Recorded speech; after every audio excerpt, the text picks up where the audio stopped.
question 1. My God, are we in a quiz? What can I win? Maybe. Free access out of here Nice. to the bar. The question is, where would you like your memories to be stored? In stars. So I'm sure one day we'll figure out that our brains or our dreams are our behavior, our neurons moving around in a way. So maybe we can measure them, can store them. Maybe we figure out that light is frequency. We can know how to stop light in a lab already. So that means we can sort of maybe reprogram it. Then we can put it in light, speed of light, beam light to moon. It's 1 second more or less. We have an avatar there, and then I can walk around through the galaxy. That would be the true dream. So the true dream, in a way, when we're looking at the sky and the stars in the sky, it's not decoration. It's not something just beautiful. It's information hitting us 300,000 cubic meter per second. So I would love to sort of be stored into light. That would be, I have no idea how, but that would be great. Yeah. Question 2. What art work dealing with memory inspired you most? I'm thinking. Oh, when I was a student, I remember that I was in Tilburg in De Pont, and there was this Boltanski, very nice, where they had like black and white photos of Second World War, the drama which was there, but it was sort of covered with black cloth.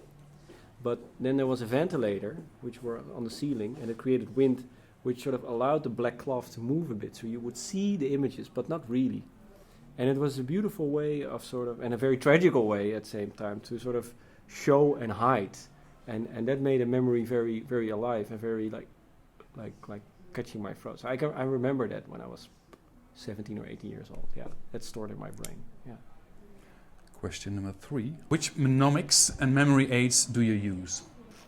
Well, I have I have an office manager and a PA and a laptop. So these are literally my second brain, and that helps me to focus. And I write a lot of things down. So I'm continuously trying to put ideas out there, to share them with my team, to share them with the people, with the audience. That creates new space in my brain. So I try to put the memory outside myself as much as possible, which keep my brain fresh. Question number 4 is a long one. Okay. Should the internet have a constitution? What would the first 3 principles be? And who is most likely to take care of this? And when do you think this will be established? Well, I'm concerned about the internet because it's becoming more restricted and limited than ever before, with the apps, with the closed walls of the newspapers, you're paying and stuff like that. So the whole notion of surfing the web that you and I encountered, 8 or 9 years ago, is completely gone. So that scares me in a way. So I don't think it's about more governments and more control. I think it's about sort of unleashing again and breaking the walls that we sort of made to control instead of discover. And I think that's a bad thing. Yeah. What is the dearest memory stored on your smartphone? It's not on my smartphone. What is your dearest memory then? Well, there's so much. Well, I talked about it in a lecture, and I was thinking about that even today. Diving 10, 15 meters on the water in Thailand, with my buddy, at night, shutting down the flashlight, and sort of floating in this endless ocean, which on one hand scares the shit out of you because you're fragile.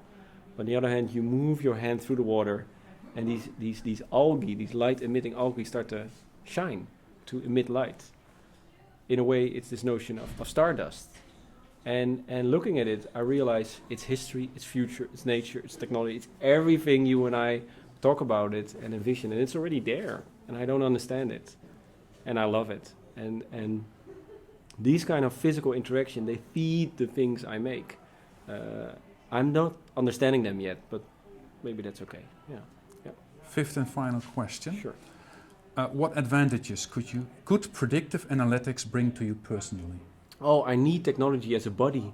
Life is too much, I get all this. I walk into a grocery store and have all these labels and brands and commercials telling me what I should or should not eat.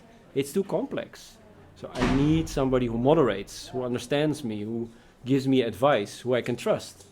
And so the notion of tech as a body for health, for information, for social life is something you and I will encounter even more the coming years.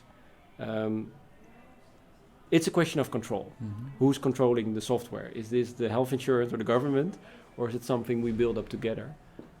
But definitely I would love to surrender a bit more towards that, to get to know myself, to explore more. Yeah.